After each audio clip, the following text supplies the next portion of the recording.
Today I'm sitting down with Summer Elliott. She's from the West Coast and she moved to Texas specifically for the education system. She did her research, but she was a little bit stunned when she found out how our education system in Frisco, Texas was really operating. So you're not going to want to miss this episode. Yes, I'm staying on top of education and I'm not going to stop talking about it. So don't forget to hit the like button, subscribe, and ring that bell.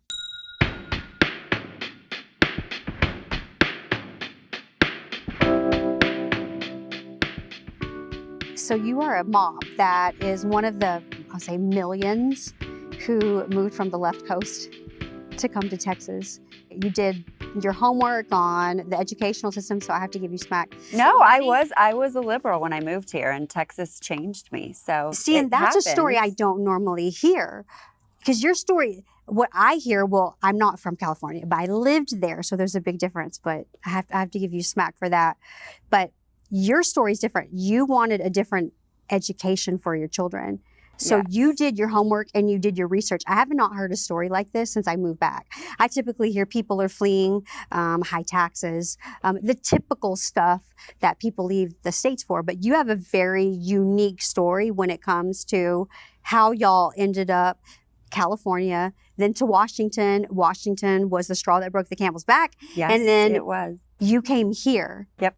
So you came for specifically for education. I'm sure more, but that was the research you did, right? Right. So when we found out that we were going to be moving, we just dove into figuring out what was the best place. Having a daughter with special needs, and we knew that the education she would get in California and definitely Washington was not what we wanted her to have. So we bought our house sight unseen, and we did a ton of research, and I flew out here. I fell in love with it. It reminded me of Orange County. I was like, yes, I can live here. And then we packed up and we just rolled into our house having never been there. Okay, and it's been the best decision. We live in the same town. The cat is out of the bag. Yep.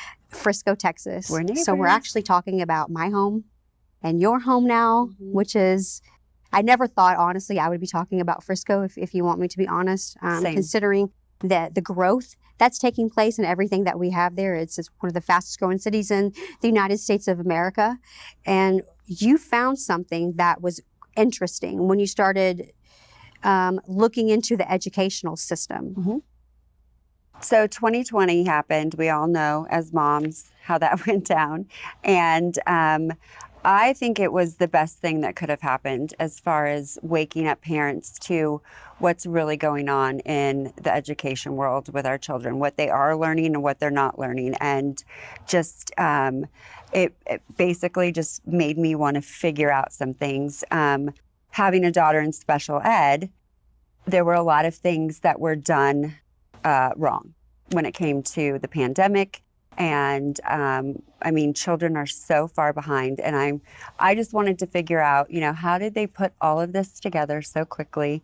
And it was just it just snowballed. And I ended up meeting a group of amazing moms, and we've all kind of spearheaded different things that are going on in the district. Like, we all have our little niches, if you will. Mine's definitely the budget.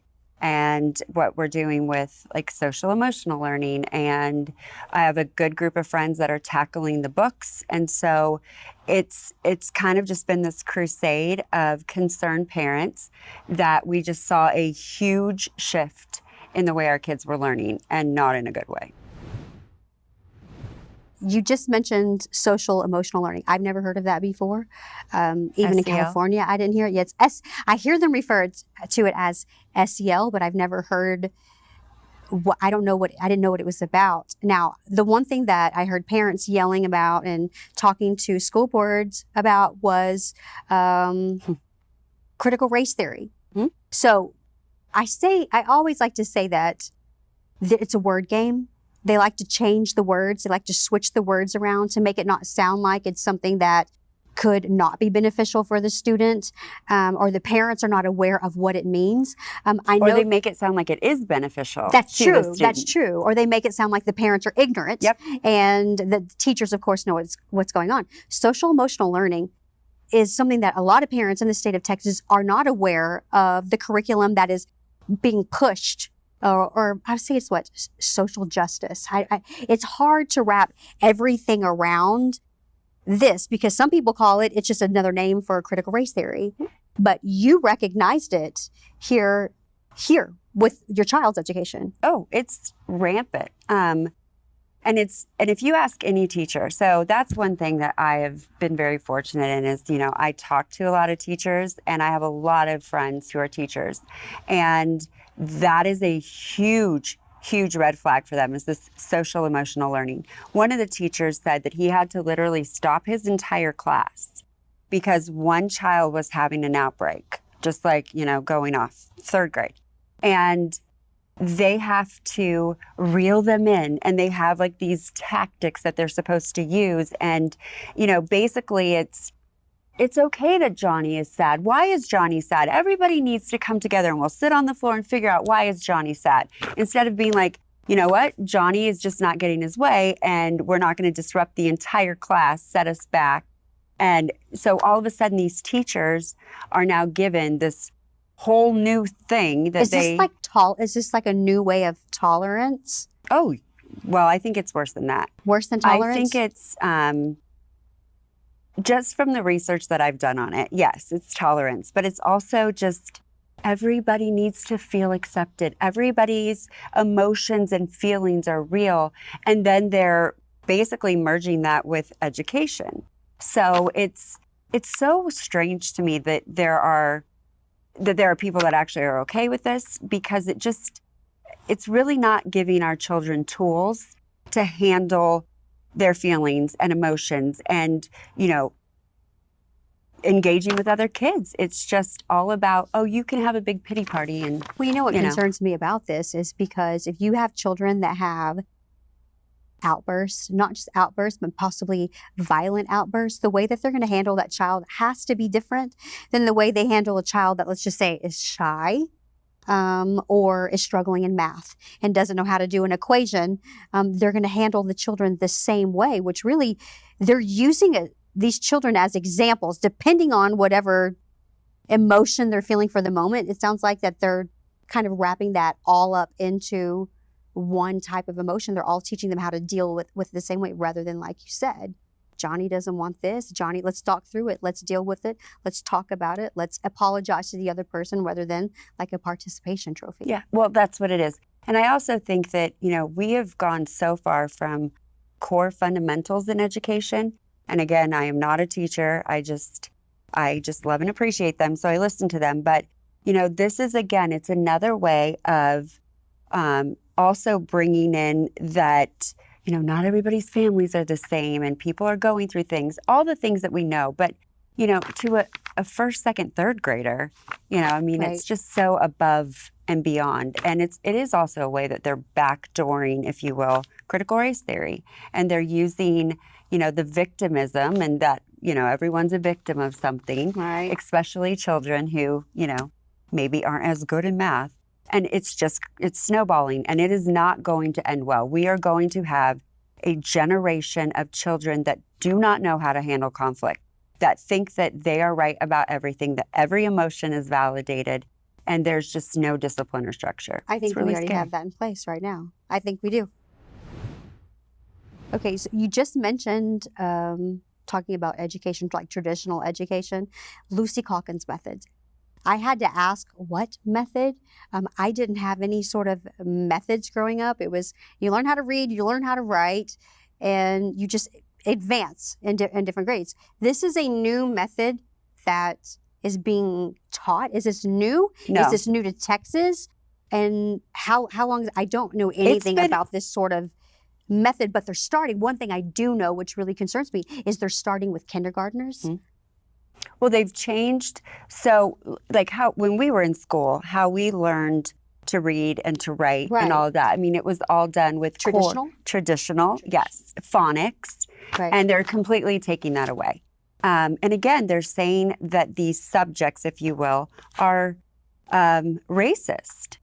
They've gone back to, math is racist. There's all these things. So that now what they're doing is they're implementing these new programs, which Lucy Calkins has been around for years. She's for years and years. But I think it's been in Texas for a while. It is in Frisco. It's not in some other, ones around us.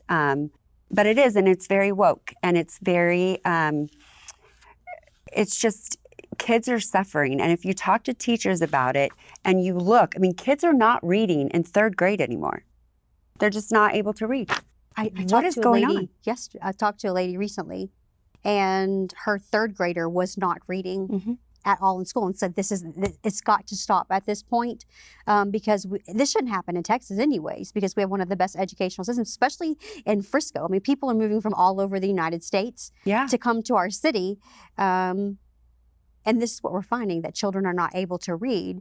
But now, what really concerns me the most, and really should concern any other parent, is that they're starting with kindergartners. You said the word woke, and it seems like they want to wokeify everything in the school districts. I mean, they do. Everything from the librarians to the principals to the school boards. Now it's in the curriculum, but they know where to go in and get the most impressionable, and that's where they're getting the children, because we have traditional, Common Core. I mean, that's where I really started noticing that they were changing the way that curriculum started working. And it really made it more difficult, I think. My daughter had a hard time doing the number 7 in division. I had no idea. I could not help her.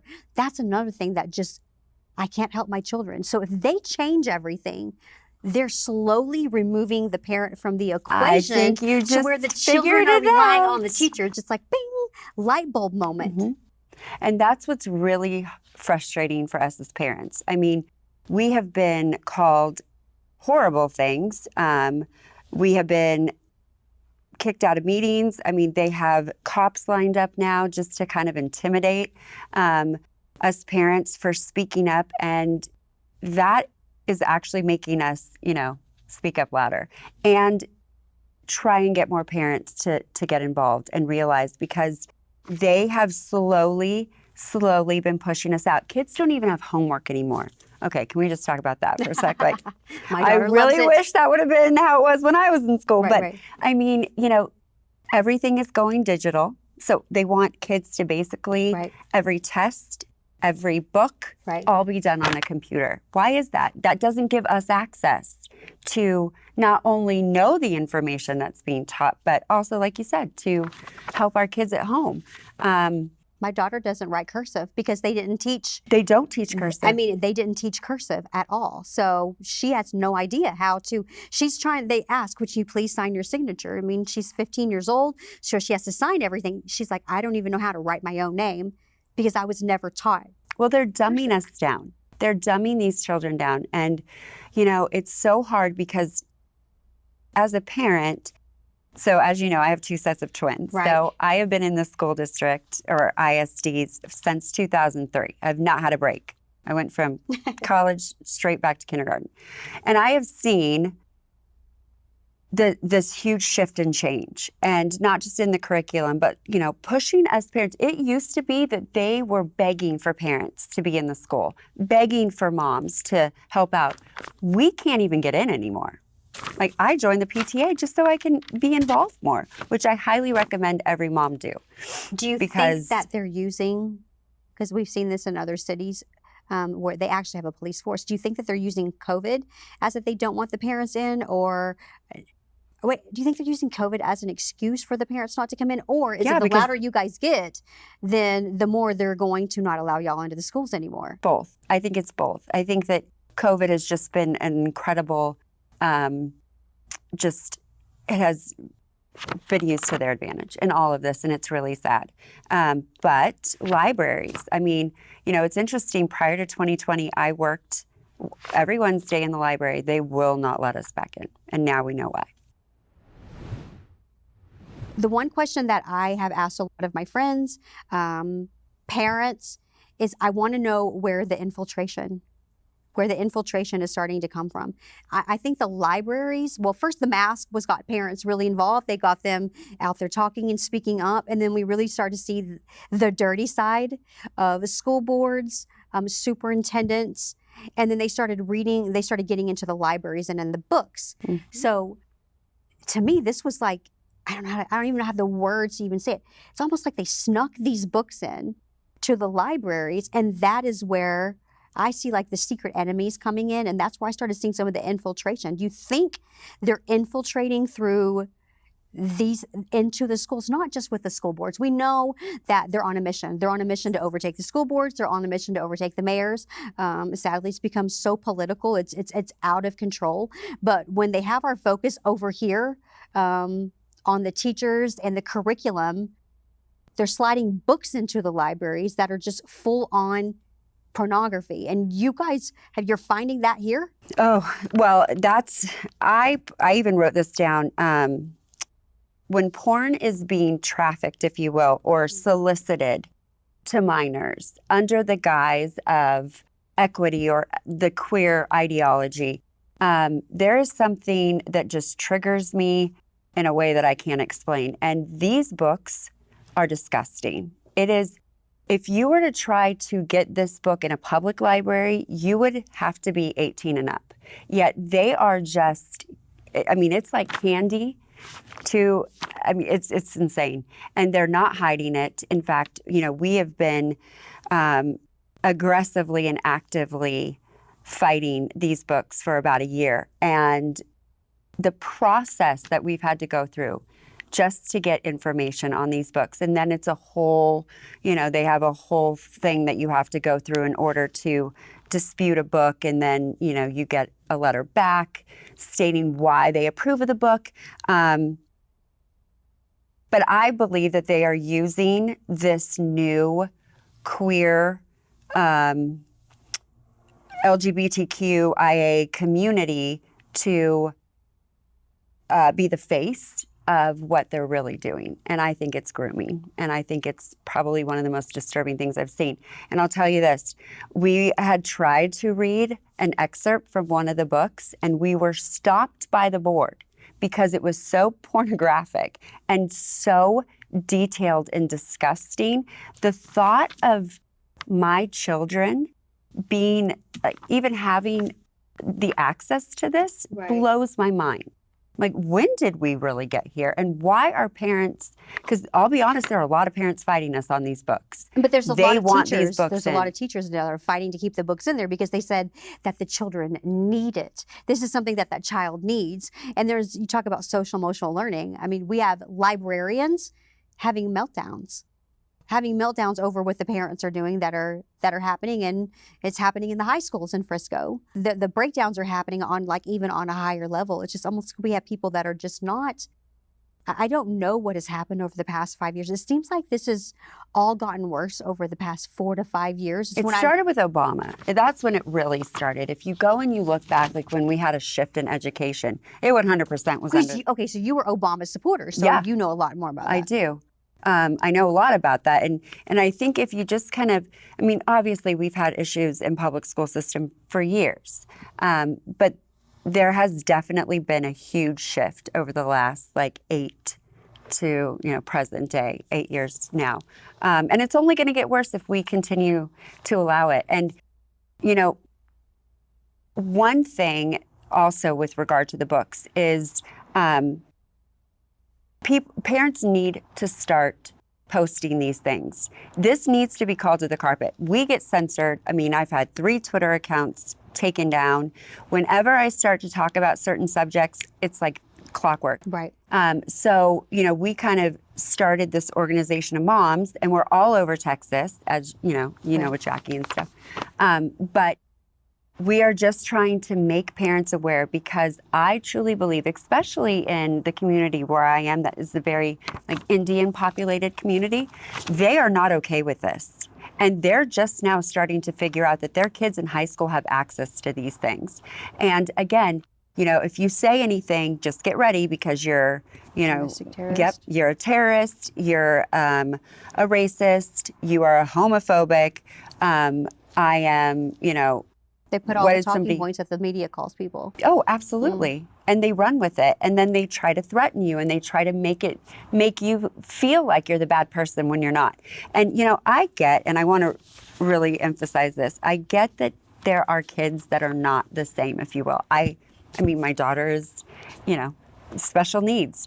But I would never, ever encourage every other parent to treat their child or treat every child the way that I would treat one with special needs. And just because you may have kids that identify a certain way, that doesn't mean every single child identifies that way. So making all these kids think this is just causing this huge confusion. And they're like, I'm just trying to get through puberty. We have a mass exodus, not only with teachers leaving in Texas, which is high, but we have a mass exodus in Frisco ISD. Yep. I know at my daughter's high school, there was close to 100 teachers that walked out and left. I think there's 600, possibly 600 teachers that are leaving the school district. Yep. It's called the Great Resignation. That's what you're calling it, the Great Resignation. But you also mentioned something. I've heard you say this before, that there is, well, no, let me say this. Where are we going to get the teachers from? That's the number one question, is where are they going to come from? And when I heard you say that you knew of an organization, which I've never heard of whatsoever, I just thought teachers would come from typically all over the state of Texas. If they come down from, Waco or Fort Worth, they just start bouncing from district to district. But there's teachers that are in an organization that is very left-wing. You like to use the word woke. It's a very woke organization, and they're bringing their teachers in to replace the teachers that are leaving. Now, I can tell you my mom's friends are teachers. They were teachers. They're resigning left and right. They can't keep up with the woke ideology, the pressure from the principals, them wanting to use pronouns with the children. They're petrified that if they say the wrong thing or they teach the wrong way, that they're going to get fired, and they're having full-blown panic attacks before they walk into the school. And they're not allowed to speak up. And they can't speak up because of their contracts. Yep. So tell me about this organization. Is it Teachers for America? No, it's Teach for America. Teach for America. So when I went down that rabbit hole, it led me to another organization that highly funds this, and it's the government. It's all government funded. And what I found interesting on their website, they actually tell you the hot spots in the country where they need teachers, like certain teachers. So it's very calculated, the way that they're doing this. And, talking to a lot of teachers, what they're really frustrated about is because this isn't, your traditional 4-year, you go to college. Right. These are people who are leaving certain professions, and then they're getting their teaching certification. So they don't have the fundamental basics that a lot of our teachers nowadays do. Well, these teachers are now having to go and take all these classes again that they've already taken because they have a 4-year degree, and they're basically just taking a bunch of money. I'm noticing it goes down. That's where the budget goes to. When you remove the parent from the equation, they bring in, which is kind of like an expert.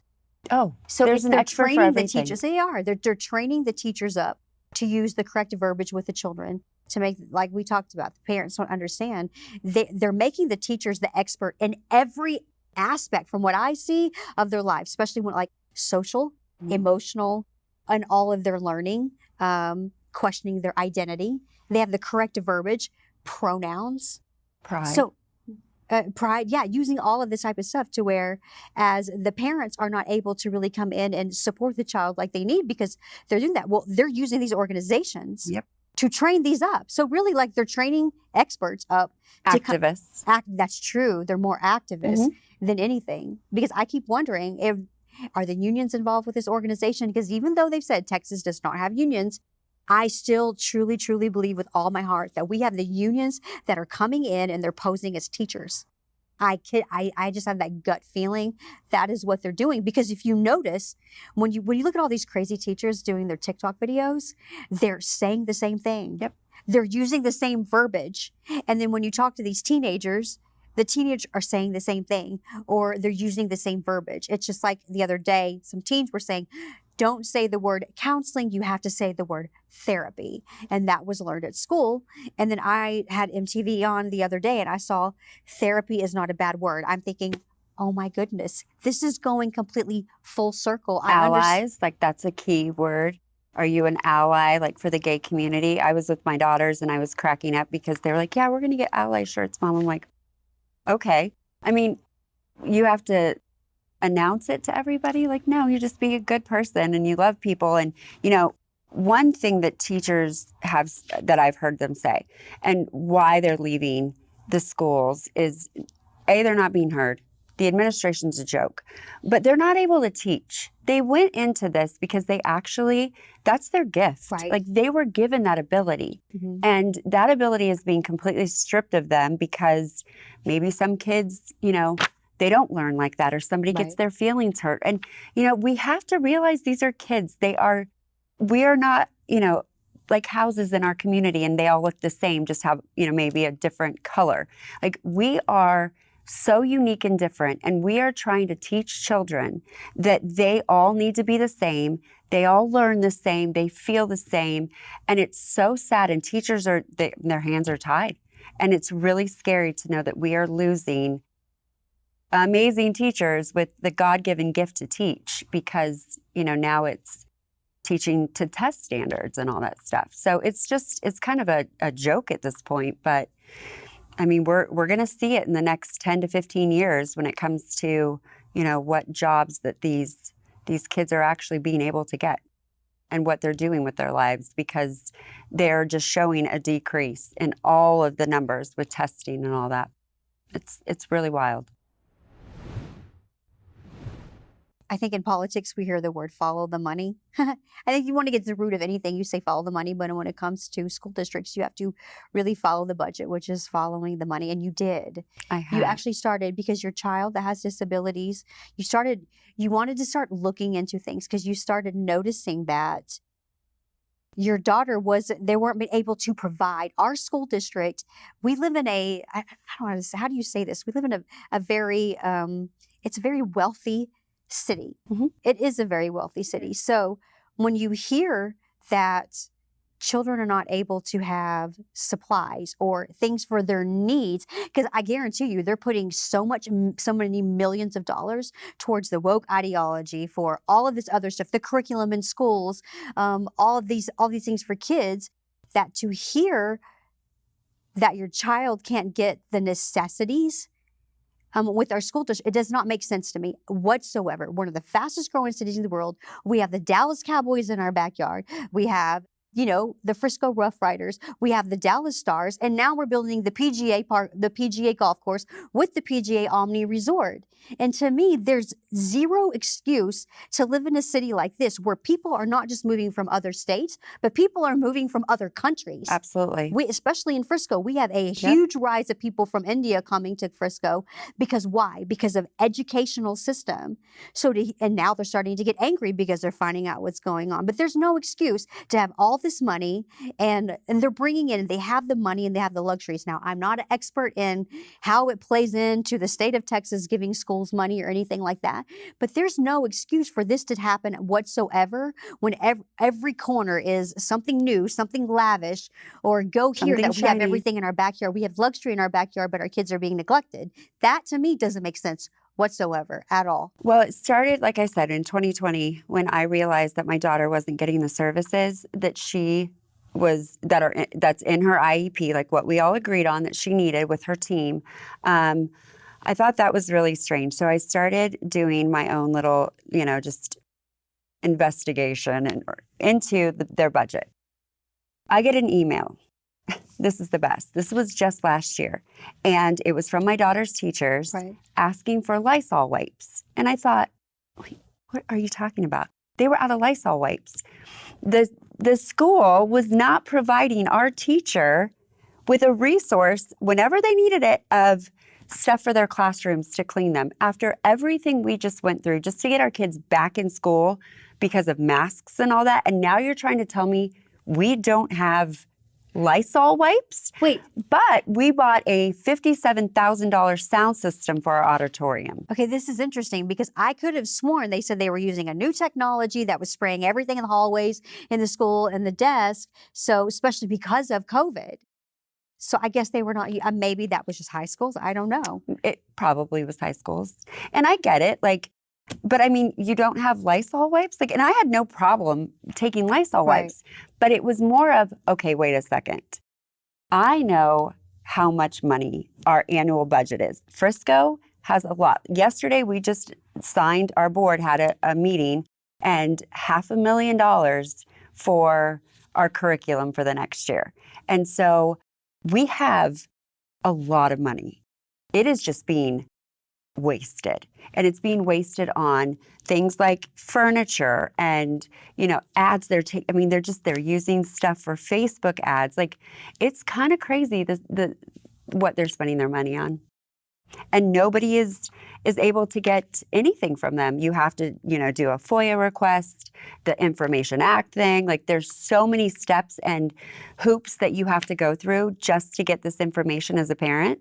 And they do that on purpose. And what makes it worse is the parents only have such limited access to the information that they can get. Like you said, they don't have access to the libraries. I think eventually they're just going to possibly go digital. Oh, the libraries, everything will just go that's digital their goal. Because all of the kids have to have a Chromebook or they have to have an iPad. I'm watching everything go digital. And so they even said at our last board meeting that they want the STAR test to be completely online by 2023. I believe it. I believe they'll do that. Which you can't. I mean, people have to understand there are just some kids that we don't learn on a computer. Right. There are kids that and again, we're taking that away and we're focusing on, just certain things that really I think are going to have a horrible, horrible result in our future on just society.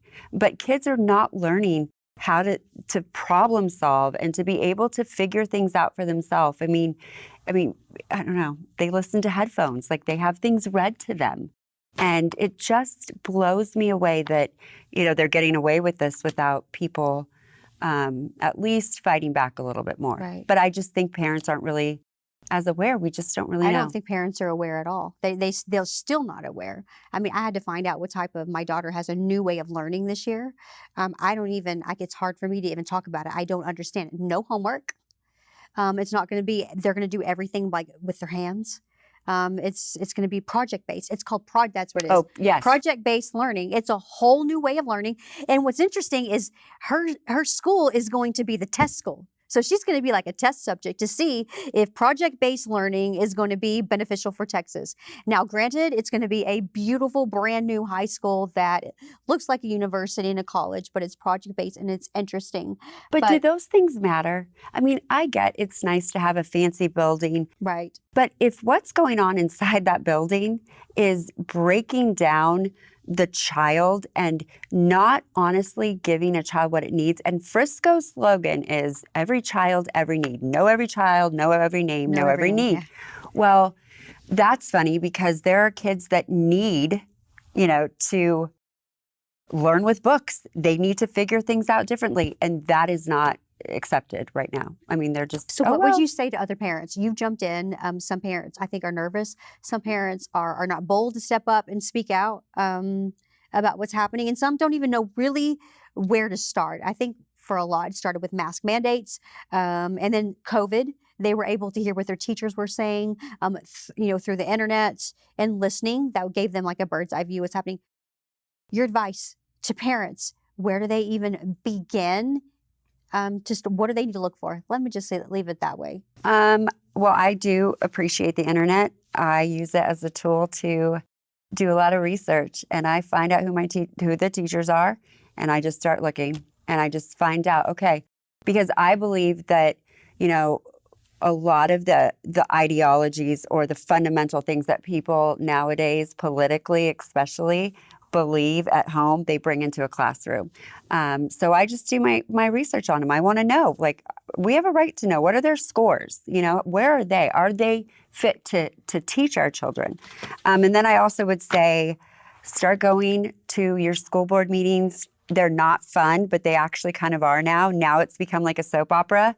And I just go with my popcorn and just sit in the back and take a lot of notes, but ask questions, make your presence known. They are afraid of the person that asks questions and is constantly holding them accountable. And get on the PTA or get involved somehow. If they're going to cut off our access to class parties and, being able to go into the classroom and seeing things, then they can't do it if you're on the PTA. So I'm on the PTA now. Oh. And I hope to, just get more moms and dads, but a lot of parents to start going in and finding out this curriculum. Like we have the internet for a reason, and we need to use it to our advantage to actually change the system. They are afraid of us. That's why they're doing what they're doing. And I actually think that's a compliment. Well, you're doing your job. And I think that's what you're stepping up. And so you're speaking for a lot of other people too, which you may not be aware of, but you are, because some parents are afraid they're going to lose their job. They're afraid that their child is going to be a bully to school. I get all of that. I've heard that before, but I appreciate what you do. And we love these kids. We're moms, right. And we get, again, these kids are sponges, and they are just taught what is given to them. That is why it is so important that we are a part of that, because we have a right to say, you know what, that's okay for you, but that's just not how we are. And we have gone so far from that in this country that everything is offensive and we're not allowed. And it's like, well, what if that's incredibly offensive to me and how I live my life and how I want my kids to grow up? So don't be afraid.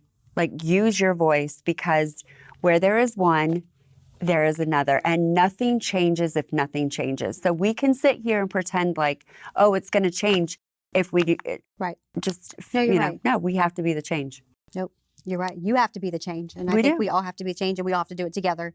But it just starts with one person. So too. I appreciate it. Thank you for being with me today. This is just the beginning. It's just the beginning. I always tell people, imagine what you don't know. So thank you for being here with me today. I appreciate it. So thanks for having me. I see that too. Imagine what we don't know.